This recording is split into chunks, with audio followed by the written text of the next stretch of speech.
y a bien un constructeur automobile qui ne chôme pas en ce moment, c'est bel et bien Renault. La marque enchaîne les nouveautés depuis 2021, date à laquelle la Renaulution a été initiée par Luca de Meo, son ancien patron. On pense notamment à la Renault 5 évidemment, qui reste actuellement l'un des best-sellers de la marque et qui a notamment été élue voiture de l'année 2025. Alors forcément, quand le constructeur nous a également annoncé qu'il relancerait la Renault 4, on l'attendait au tournant. C'est ainsi qu'en 2024, à l'occasion du Mondial de l'Auto de Paris, la version de série avait été dévoilée. Et aujourd'hui, je me trouve au volant de la compacte électrique qui prend la forme d'un petit SUV, ici dans sa version iconique. Bien sûr, je vais vous emmener à son volant, d'abord à l'extérieur mais également à l'intérieur pour vous faire découvrir cette petite voiture pleine de charme. C'est parti! Évidemment, si la Renault 5 connaît un très fort succès, c'est avant tout grâce à son design, inspiré évidemment de la version originale sortie dans les années 70. Ici, avec cette Renault 4, c'est un petit peu différent. Bien sûr, elle s'inspire aussi de la version sortie dans les années 60, mais l'hommage est un petit peu plus subtil. Bien sûr, ça se voit au niveau de la calandre, qui s'inspire donc de la version originelle à partir de 1968, avec ici ce grand bandeau qui englobe les feux à LED, bien sûr. On retrouve ici un petit motif assez sympa, et bien évidemment le nouveau logo de la marque qui avait été inauguré sur la R5 e-Tech. Évidemment, la voiture est un peu plus SUV que la Renault 5 et ça se voit notamment au niveau ici du bouclier avant qui est particulièrement massif et peint en noir. Le capot quant à lui est légèrement nervuré. Un petit détail moi que je trouve un petit peu dommage, c'est que vous vous souvenez alors sans doute sur la Renault 5 on a un indicateur de charge au niveau du capot. Ici il disparaît sur la Renault 4 et on a au contraire donc deux prises d'air factices au niveau donc près du pare-brise. Ça permet de donner un style un peu plus baroudeur là encore à la voiture. Après, c'est vraiment les goûts personnels de chacun. Je voulais également faire un point sur l'aéro de la voiture. Alors, elle semble assez quand même cubique dans l'ensemble et c'est vrai, on voit que le pare-brise est quand même assez droit, même chose pour la calandre. Cependant, elle affiche un SX plutôt bon dans l'ensemble de 762, ce qui reste relativement correct, c'est pas forcément le meilleur du marché non plus, mais ça lui permet, contre toute attente, d'avoir une consommation légèrement plus basse que la Renault 5 e-Tech. Un mot également sur le profil, et c'est vraiment là où on le voit qu'elle a un air vraiment de SUV pour le coup, notamment ici avec les protections de carrosserie qu'on retrouve juste en bas. Alors c'est pas trop visible, ça remonte pas très haut, mais quand même elles sont bien présentes et bien sûr évidemment à l'arrière. Alors il faut savoir que la voiture mesure 1,55 m de haut, donc elle n'est pas très grande non plus, pour 4,14 m de long, donc ça reste un gabarit quand même assez correct, même si elle est quand même un petit peu plus grande évidemment que la Renault 5. Au niveau des flancs, on peut voir ici cette petite ligne de style plutôt sympa qui lui donne un caractère assez amusant et assez jovial, en plus évidemment de la couleur qui est proposée en option et qui lui va, je trouve, très bien. Alors personnellement c'est vraiment le choix que je ferais si je devais en acheter une. Après bien évidemment c'est à l'appréciation de chacun. Au niveau de la ligne de toit, on peut voir que celle-ci est quand même très droite, ce qui garantit une grande habitabilité à l'intérieur, mais on reviendra dessus un petit peu plus tard. On retrouve également des barres de toit qui lui donnent là encore un air un peu plus baroudeur que la Renault 5 évidemment. Alors les deux n'ont pas grand chose à voir à vrai dire, mais on peut pas évidemment s'empêcher de les comparer puisqu'elles arrivent quand même à très peu d'intervalle et eh bien elles s'inspirent toutes les deux de modèles iconiques de la marque, donc forcément le lien de parenté est quand même bien présent. Un petit détail aussi que je voulais vous montrer, c'est ce petit sticker à l'avant. Alors on retrouve le nom de la manufacture de Maubeuge où est fabriquée la voiture, ainsi qu'un petit dessin qui représente la Renault 4 de profil. C'est vraiment le genre de détail moi que j'adore et qu'on retrouve sur de plus en plus de voitures aujourd'hui, qui apporte un petit quelque chose en plus et qui montre aussi que le constructeur fait vraiment attention aux détails. Un point également donc sur les jantes. Ici on est sur une monte de 18 pouces livrée de série sur la version iconique. Alors ces jantes portent le nom de parisienne et elles sont diamantées et je trouve que là encore elles lui vont très bien. On note ici que contrairement à certains modèles électriques, les poignées ne sont pas intégrées à la carrosserie, c'est valable à l'avant, mais également à l'arrière. Bien évidemment, impossible de ne pas faire un petit détour à l'arrière et de parler surtout de ces très jolis feux, alors qui sont évidemment là encore inspirés de la version originale des années 60, avec un design carré, mais évidemment revu et très modernisé, puisqu'il est à LED, mais surtout on a des petits détails un petit peu cranté comme ça. Alors c'est très joli, je sais pas ce que vous en pensez, mais moi j'aime beaucoup et ça ressort très bien de nuit notamment. Il y a également beaucoup d'éléments plus modernes bien sûr, et notamment déjà le dessin global de cet arrière qui est très différent de la version originelle et surtout là encore ce bouclier. Les designers de la marque ont vraiment voulu transformer la Renault 4 en SUV. Alors certains puristes évidemment n'aimeront pas du tout ce changement, d'autres au contraire adoreront et c'est peut-être justement cette évolution qui va faire qu'elle pourrait rencontrer du succès puisqu'on sait que les SUV marchent énormément et cela depuis de nombreuses années et surtout elle est plus grande que la R5 donc plus polyvalente également, mais on viendra là encore dessus un petit peu plus tard sur la partie intérieure. On retrouve juste là un petit béquet tout petit. Alors évidemment ça ne changera pas grand chose au niveau des performances ou de la tenue de route, mais c'est pas du tout le but ici. L'objectif c'est avant tout d'améliorer l'aérodynamisme de la voiture et aussi par la même occasion de lui donner un style plutôt sympa. Le logo 4 que l'on retrouve juste ici et qui complète là encore le style de cette voiture qui est selon moi très réussi.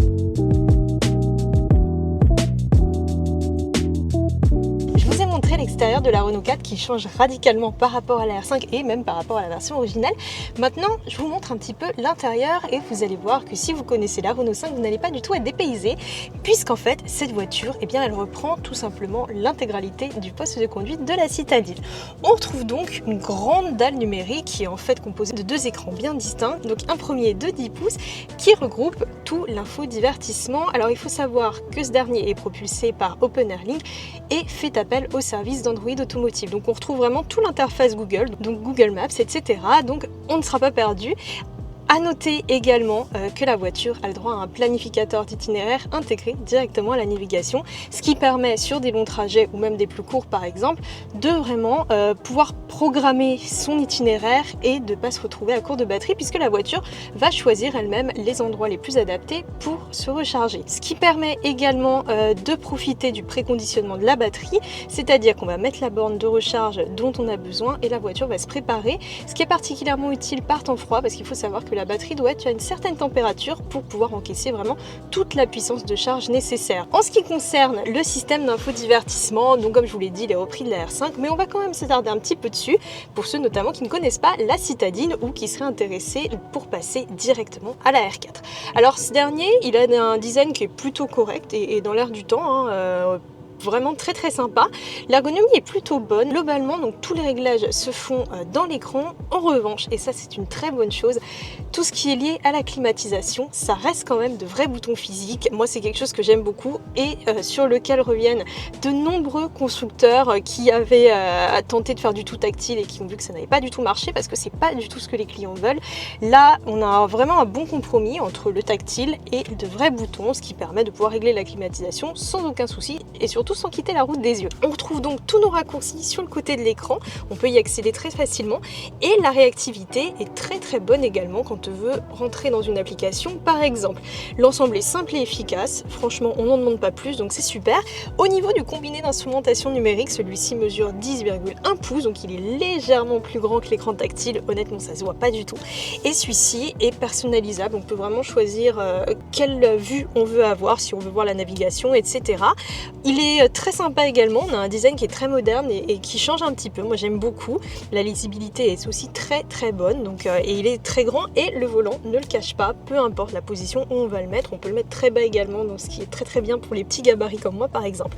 Justement, je voulais parler de ce volant, alors il est repris là encore de la Renault 5, on retrouve un petit bouton pour changer de mode de conduite, je trouve qu'il est bien placé, il est très très pratique. Les touches semblent être à retour haptique, c'est pas le cas, c'est vraiment des boutons physiques mais pour le coup elles sont vraiment bien intégrées et surtout elles sont pas trop envahissantes dans le sens où on va pas se retrouver à appuyer dessus sans le faire exprès quand on conduit. Donc ça c'est vraiment un bon point parce qu'il y a aujourd'hui beaucoup de voitures sur lesquelles ça arrive et ça peut être très désagréable voire même dangereux selon la fonctionnalité qu'on active. Un point que j'aime énormément au sein du groupe Renault, c'est ce petit commodo pour les régler tout ce qui est lié à la musique. Moi je l'adore, je le trouve hyper pratique et ça j'espère vraiment qu'ils vont garder le plus longtemps possible. Je sais qu'il y a beaucoup de gens qui aiment pas ou qui trouvent que ça fait trop longtemps qu'il est là, il faudrait changer. Moi honnêtement je trouve qu'il est super et donc j'espère vraiment que Renault va le conserver de longues années. En ce qui concerne donc la présentation globale, la qualité perçue est très très bonne. Je vous le rappelle, c'est un modèle qui est affiché sous les 30 000 € en entrée de gamme, mais là on est sur la version iconique qui est la plus haute actuellement, donc on a une finition qui est quand même très correcte. On retrouve des matériaux plutôt haut de gamme dans l'ensemble et ça donne une vraie bonne impression de qualité. Alors là, on a quand même des plastiques durs très visibles à ce niveau-là. C'est pas non plus choquant quand on connaît le positionnement de la voiture et son prix. Ça n'a pas du tout vocation à être un modèle haut de gamme. C'est une voiture qui se veut grand public.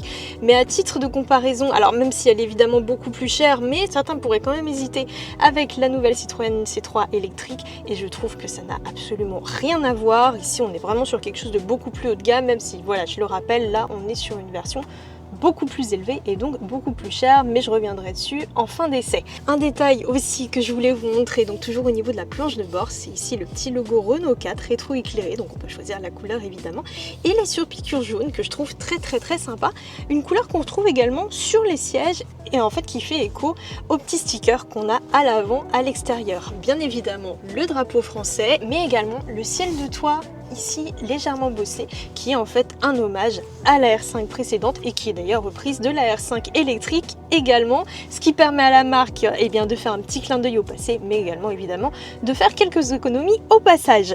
Au niveau de la console centrale, elle est tout à fait correcte. On a un chargeur pour smartphone à induction et on retrouve le petit numéro 4 juste ici, là encore un petit détail plutôt sympa. On a quelques rangements juste là, donc des porte-gobelets, on peut mettre une petite bouteille et juste en dessous de la coudoir, on a un rangement qui est assez profond également et on peut mettre toutes sortes d'affaires.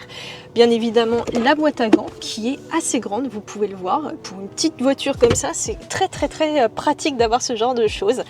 Et je trouve que cet intérieur, il est très convaincant. Sachez qu'en option, il est également possible d'avoir un porte-baguette intégré. C'est un petit délire que Renault propose et moi je trouve ça super cool. L'ergonomie est plutôt bonne dans l'ensemble, je vous l'ai dit, tout tombe sous la main. On a également 2 ports USB-C. Donc là encore, on peut recharger son smartphone sans problème. Et je vous l'ai précisé, donc cette voiture qui est la version iconique haut de gamme a les sièges chauffants donc pour le conducteur et son passager, mais également le volant chauffant. Je voulais revenir un petit peu sur les sièges. Alors moi je les trouve vraiment très beau. En fait, il y a beaucoup de matériaux différents, il y a beaucoup de motifs. On a des surpiqûres jaunes, on a des surpiqûres blanches. Certains pourraient trouver que ça fait too much. Moi, personnellement, j'adore et je les trouve super originaux. Ils sont à réglage électrique sur cette version également. C'est pas un détail qui pourra faire changer d'avis sur la voiture ou qui pourra la faire acheter ou pas. Je trouve quand même qu'à ce prix-là, ça aurait peut-être pu être électrique, mais là encore c'est un détail. Il faut quand même apprécier qu'elle possède un coffre électrique, mais je vais vous montrer ça juste après. C'est des choix que le constructeur a fait aussi. Ça plaira ou non. Après, sachez que voilà, vous pouvez opter pour différentes options au catalogue, mais globalement, moi j'ai une très bonne impression de ce poste de conduite qui me rappelle donc la Renault 5 et qui devrait plaire aux amateurs et notamment à ceux qui cherchent une voiture pour tous les jours, parce que je vais vous montrer l'arrière. Elle est un petit peu plus grande, donc elle est plus polyvalente également, mais je vous montre ça tout de suite. Concernant le toit, un petit détail également, sachez qu'il est possible d'opter pour un toit ouvrant. Là, c'est pas le cas, mais sachez que ça existe. Alors certains trouvaient la R5 un peu petite à l'arrière. Alors c'est vrai que ça reste une citadine qui n'est pas forcément destinée à transporter des personnes. Au niveau de la R4, c'est un petit peu différent. On a un empattement en hausse de 8 cm par rapport à la citadine qui culmine à 2,67 m. Donc on est évidemment beaucoup mieux installé. Comme d'habitude, je vous le rappelle, moi je mesure à peu près 1,60 m et là j'ai mis mon siège pour conduire. Donc on voit quand même qu'il y a assez de place. Bien sûr, il ne faudra pas être trop grand non plus, en toute honnêteté. Mais ça reste quand même largement correct. Au niveau de la garde au toit, ça reste un petit peu petit. Moi j'ai de la place évidemment, mais je suis pas très grande. Mais si vous faites 1,80 m ou plus, il y a quand même des chances que vous soyez un petit peu à l'étroit. L'assise est quant à elle très agréable. On retrouve des sièges qui ont le même style que ceux à l'avant. Dommage en revanche, on n'a pas ici d'accoudoir avec des porte-gobelets comme on peut avoir sur d'autres modèles, notamment des concurrents. La place centrale est quant à elle assez confortable puisqu'on n'a pas de tunnel de transmission vu qu'il s'agit d'une voiture électrique et que le moteur est à l'avant. Les rangements, c'est assez correct. On a ici des petites pochettes, une sur chaque siège. À noter que celle-ci sur le siège passager est un petit peu plus petite. C'est assez étonnant, mais pourquoi pas. On retrouve ici un petit rangement juste là où on peut mettre une petite bouteille. Donc ça prend pas plus de place que ça, mais c'est plutôt bien pensé. On retrouve 2 ports USB-C juste là. Et là encore, un petit espace qui est d'ailleurs assez profond où on peut mettre un smartphone par exemple. Dans les bacs de porte, on pourra envisager éventuellement de mettre une petite bouteille d'eau de 50 centilitres, mais pas plus par contre, mais ça a le mérite d'exister. Certains constructeurs font beaucoup moins bien à ce niveau là, donc ça reste quand même largement correct. On n'oublie pas que c'est une petite voiture avant tout, mais je trouve qu'elle offre quand même assez d'espace à l'arrière pour des trajets, pas forcément des Paris-Marseille et encore, mais pour voyager au quotidien et pour pourquoi pas emmener ses enfants à l'école ou même transporter des affaires. En tout cas, on est quand même assez bien installé dans cette voiture, donc ça c'est un très bon point. Ce qui est un petit peu dommage et que je voulais noter, c'est qu'on n'a pas de bus de climatisation à l'arrière. On a donc juste ces 2 ports USB que je vous ai montrés. Ce qui pourrait éventuellement nuire un petit peu au confort quand il fait très chaud comme aujourd'hui. Mais comme la voiture est petite, c'est pas forcément très dramatique non plus. Le volume de coffre est quant à lui plutôt généreux. Il mesure 420 litres. À noter que la banquette arrière est rabattable. En revanche, la voiture n'a pas droit à un frein qu'à l'avant, donc il va falloir se contenter de ça. On remarque également que le seuil est très bas, ce qui va permettre aux personnes de petits gabarits ou aux personnes âgées de mettre toutes leurs affaires facilement et même des choses assez lourdes. Et là encore, il y a un petit détail que je trouve assez sympa, c'est ce bandeau en fait qui permet d'installer quelques affaires. On en a un de ce côté-là, mais également à droite. On retrouve également quelques petits rangements juste là, pareil, de chaque côté de la voiture. Donc globalement, c'est quand même une auto qui est très bien pensée et qui va être parfaitement adaptée pour les trajets de tous les jours. On note ici également des crochets et pareil, il y en a un de l'autre côté si besoin.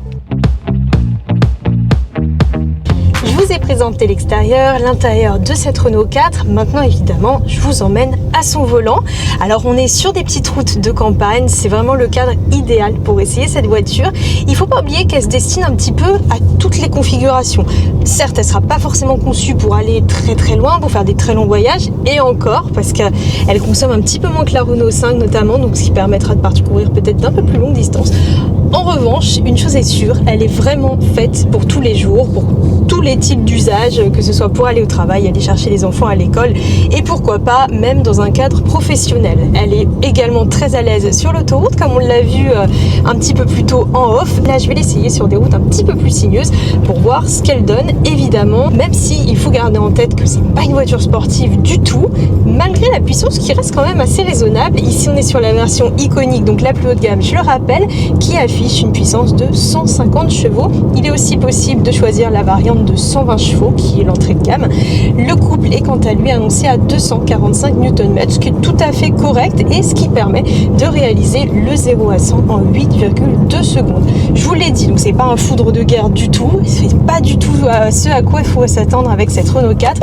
En revanche, ça reste quand même largement assez pour tous les jours et même pour effectuer des déplacements un petit peu sportifs quand on n'a pas beaucoup le temps par exemple. Surtout qu'il faut savoir, donc c'est une voiture électrique, donc forcément tout le couple arrive instantanément dès qu'on appuie sur la pédale d'accélérateur, ce qui permet d'avoir un certain dynamisme quand même sur une voiture qui n'a pas du tout vocation à être sportive. En revanche, on a quand même plusieurs modes de conduite qu'on peut régler directement depuis le volant.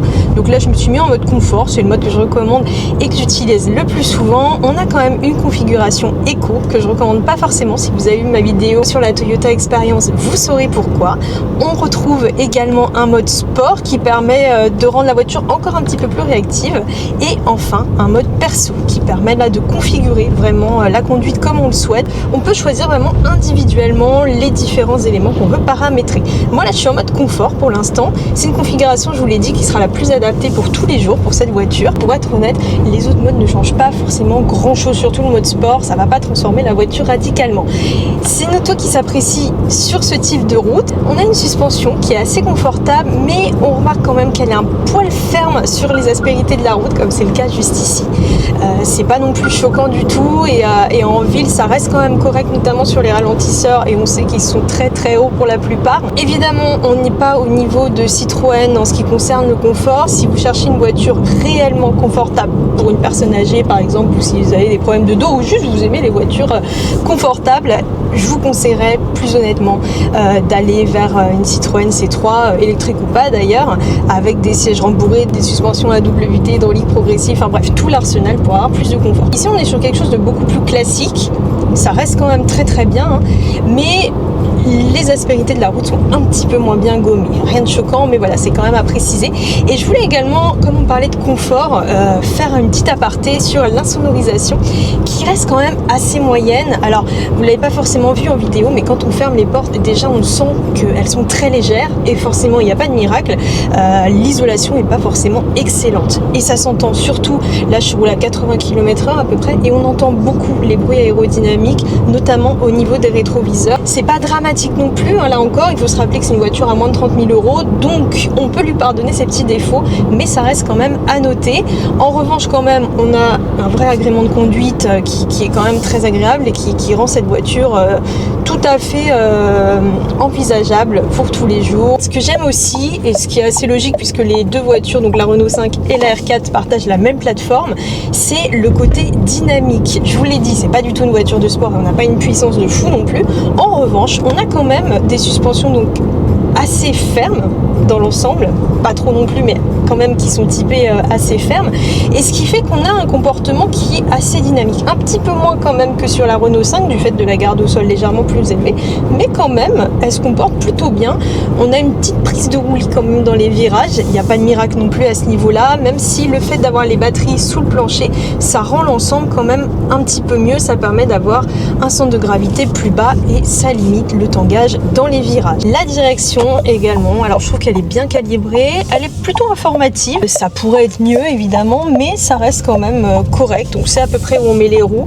On n'est pas sur une direction, vous savez, où c'est du chewing-gum, ce qu'on peut reprocher d'ailleurs sur beaucoup de voitures électriques qui veulent absolument mettre l'accent sur le confort, et ce qui fait que parfois c'est un peu caricatural et que la voiture elle devient beaucoup trop molle et on ne sait pas où on met les roues et ça peut être compliqué, même si ça peut être utile par exemple pour faire des manœuvres et pour se faufiler en ville, mais ça reste parfois compliqué. Là c'est pas du tout le cas sur cette voiture. Alors là juste on est sur une route plus sinueuse, donc je vais me mettre en mode sport pour voir un petit peu ce qu'elle a dans le ventre. Alors on voit que l'accélération est beaucoup plus franche, c'est pas non plus une supercar, mais ça reste un petit peu mieux, et dans les virages ça se comporte assez bien. Il va falloir quand même bien freiner et on a une tendance au sous-virage quand même, rien de grave puisque je sais très bien que personne ne la conduira de manière sportive, et a priori une Renault n'a pas prévu, enfin plutôt Alpine, de sortir une version dynamique, donc c'est pas quelque chose qui sera handicapant et c'est pas quelque chose qui va faire que les gens refuseront de l'acheter, bien au contraire. En tout cas moi ce que j'aime sur cette voiture quand même, c'est la polyvalence. En fait c'est comme une R5 mais en mieux, dans le sens où tous les défauts de la Renault 5 ont été corrigés sur cette voiture. Certes, le design, et ça c'est très personnel, j'ai plutôt le coup de cœur pour la R5, cette R4 est quand même très réussie, ça reste personnel évidemment, mais sur le plan vraiment purement pragmatique, c'est vrai que cette R4, elle a quand même beaucoup d'atouts que la R5 n'a pas forcément, même si les deux sont très très différentes et en fait elles sont réellement complémentaires. Alors il faut savoir que la voiture pèse un peu plus d'une tonne 4, c'est pas forcément énorme pour une auto électrique, mais quand même elle pèse son poids. Cependant ça se ressent pas trop dans les virages quand même, elle reste assez légère en tout cas au ressenti, et surtout parce qu'elle a une direction quand même assez souple, ce qui fait que on n'est pas en train de se battre et on n'a pas un ressenti comme on peut avoir sur certaines voitures. La vitesse maximale est quant à elle bridée à 150 km/h pour des raisons de sécurité évidemment, mais aussi pour préserver l'autonomie. Celle-ci est annoncée à 409 km selon le cycle WLTP en cycle mixte. Évidemment elle sera plus élevée si vous roulez uniquement en ville, et elle va varier selon les conditions atmosphériques ou encore votre style de conduite, si vous mettez la climatisation, etc. La batterie affiche quant à elle une capacité de 52 kWh, c'est en fait exactement la même que la Renault 5. A noter que la voiture est également disponible avec un petit pack de 40 kWh dans sa version d'entrée de gamme. Il s'agit d'une technologie NMC, donc nickel manganèse phosphate, qui possède la particularité d'afficher une densité énergétique beaucoup plus élevée que le LFP. En revanche, elle coûte un peu plus cher. Un choix qui peut être assez étonnant de la part du constructeur, puisque le but c'est quand même de vendre cette auto le moins cher possible tout en maximisant les profits. Mais il y a forcément des bonnes raisons, on n'a pas toutes les informations, en tout cas voilà, sachez que c'est une batterie NMC que l'on retrouve sous le capot de cette Renault 4, comme sur la version d'entrée de gamme de 40 kWh. La recharge s'effectue quant à elle de 15 à 30% en 30 minutes environ, à une puissance de 100 kW en courant continu, ce qui est dans la moyenne. C'est pas forcément le plus élevé, mais ça reste largement correct, puisqu'il faut savoir que la voiture n'a pas le droit à une architecture 800 volts, elle se contente donc de 400 volts, et c'est largement suffisant. En tout cas elle a le droit à la charge rapide, ce qui la rend là encore très polyvalente, et ce qui permet d'envisager pourquoi pas des déplacements plus loin que simplement autour de sa ville, et on pourrait très bien envisager de partir même beaucoup plus loin et de prendre l'autoroute avec cette voiture, puisque le confort reste quand même de mise, malgré tout, malgré ce que j'ai dit avant, ça reste quand même largement correct, donc on pourrait très très bien, pourquoi pas, partir en vacances à son volant. Bien évidemment la citadine a le droit au freinage régénératif, et là c'est une très bonne chose, ça se règle directement aux palettes au volant, c'est quelque chose qu'on retrouve chez de plus en plus de constructeurs, et moi personnellement j'adore, c'est beaucoup plus simple qu'avoir un bouton B je trouve, et ça rend la conduite beaucoup plus simple et intuitive, et on peut vraiment faire varier le niveau de régénération en fonction de ce dont on a besoin à un certain moment. Et il faut également noter que la voiture est équipée de la conduite à une pédale, c'est-à-dire qu'en fait elle va jusqu'à l'arrêt complet simplement en relâchant la pédale d'accélérateur, ce qui permet de préserver les freins, mais également de rendre la conduite un petit peu plus confortable. Et ça, c'est pas négligeable, et surtout que c'est une auto qui sera destinée aussi à se retrouver souvent dans les embouteillages. Donc c'est un élément qu'il faut quand même prendre en compte.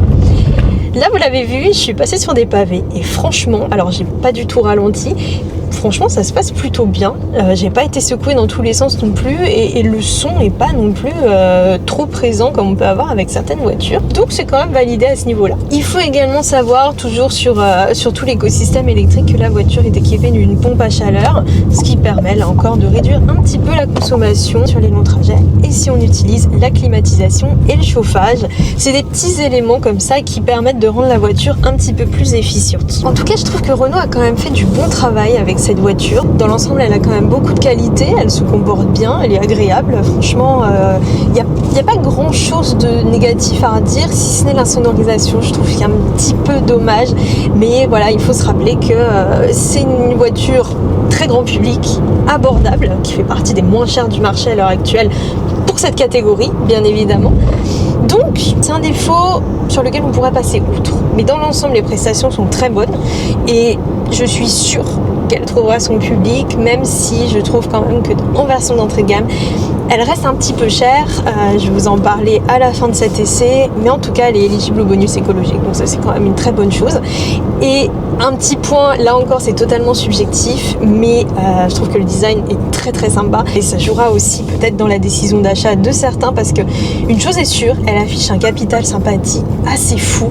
Enfin, ça fait vraiment plaisir à voir et franchement, Renault a fait quand même du très bon boulot sur cette voiture et moi je suis super contente que la marque revienne à des modèles rétro comme ça, parce qu'on sait qu'aujourd'hui les clients aiment les voitures anciennes, les Youngtimer, etc. rencontrent un succès fou et en fait le constructeur l'a bien compris, contrairement à d'autres qui refusent absolument de revenir dans ce côté rétro, et je trouve ça très dommage parce que Renault le fait et ça cartonne. On peut voir les chiffres de vente de la Renault 5 qui a été pendant un temps la voiture électrique la plus vendue en France. C'est dire quand même à quel point le constructeur a eu le nez creux à ce niveau-là et je suis vraiment très contente que la marque renoue avec son passé tout en proposant quand même des modèles modernes hein, comme le Scénic, etc. En fait, il y a deux gammes vraiment séparées au sein du constructeur. Mais à ce niveau-là, au niveau des voitures anciennes, Renault a vraiment fait très fort. Je voulais également parler des aides à la conduite. Alors, il faut garder en tête que dans le cadre de la norme GSR2, qui est entrée en vigueur l'an dernier, toutes les voitures neuves doivent avoir un certain pack d'aide à la conduite livré de série et obligatoire et qui s'active dès qu'on démarre la voiture. Parmi elles, l'alerte de limitation de vitesse qu'on entend juste là et en fait qui signale quand on roule en léger excès de vitesse. Et en fait ça fait un bip comme ça, c'est assez insupportable honnêtement, mais c'est obligatoire. Pour les désactiver, malheureusement, il va falloir un petit peu aller fouiller dans les menus. Il y a certains constructeurs, par exemple Kia ou Hyundai, qui proposent d'appuyer simplement sur un bouton. Là, il va falloir chercher un petit peu. Cependant, les aides sont quand même pas trop intrusives dans l'ensemble, donc ça, c'est une bonne chose. On a également l'aide au maintien dans la voie qui prévient en fait quand on dévie un petit peu sans mettre son clignotant et qui donne un petit peu des coups de volant. Pareil, c'est présent évidemment puisque c'est obligatoire, mais c'est pas non plus handicapant, c'est pas trop intrusif non plus. Donc c'est quand même une assez bonne chose parce que ça peut vite devenir très très très agaçant, surtout si on roule beaucoup. En tout cas, malgré quelques petits défauts, la voiture n'est pas parfaite, hein, bien évidemment, mais dans l'ensemble, je suis plutôt convaincue, je la trouve plutôt sympa et il faut garder en tête que pour le prix, elle offre de très bonnes prestations, elle fait pas cheap, hormis bon, certains matériaux comme je vous l'ai dit, mais visuellement en tout cas, c'est très réussi. On a vraiment un écosystème électrique qui est plutôt complet, je vous l'ai dit, on a une pompe à chaleur, on a le freinage régénératif, etc. Donc on a vraiment tout ce qu'il faut pour profiter d'un vrai confort, aussi bien à la conduite que voilà tout ce qui est autour de la batterie, etc. En tout cas, il y a vraiment tout ce qu'il faut pour rassurer le conducteur et pour rendre la conduite plus sereine et plus agréable et surtout pour limiter le risque de tomber en panne de batterie parce que c'est une peur que beaucoup de conducteurs ont et qui aujourd'hui de moins en moins fondée, heureusement d'ailleurs. Donc en somme, c'est une voiture qui est très réussie, certes qui a quelques petits défauts, mais dans l'ensemble qui est très convaincante et j'espère qu'on en croisera beaucoup sur la route parce qu'elle a déjà un charme fou et elle a beaucoup d'arguments et surtout elle est fabriquée en France. C'est quand même un vrai argument quand on connaît l'état du marché automobile. Si c'est quelque chose qui vous tient à cœur, eh bien pourquoi pas regarder du côté de cette Renault 4 ou de la R5 évidemment, qui est également Origine France garantie. Et désormais une question se pose, est-ce que cette nouvelle R4 pourrait être élue voiture de l'année 2026? Pour l'instant on n'en sait rien. Les premières candidates ont été annoncées et désormais le jury va statuer. En tout cas, cette voiture a toutes ses chances. J'espère que cet essai vous aura plu. Sachez que la voiture est d'ores et déjà disponible à la commande à partir de 29 990 € dans sa version d'entrée de gamme. Si cette version en revanche vous intéresse, il faut compter un petit peu plus de 37 000 € pour pouvoir en faire l'acquisition. À noter qu'elle est construite en France au sein de l'usine de Maubeuge et qu'elle est donc éligible au bonus écologique selon le revenu fiscal de référence.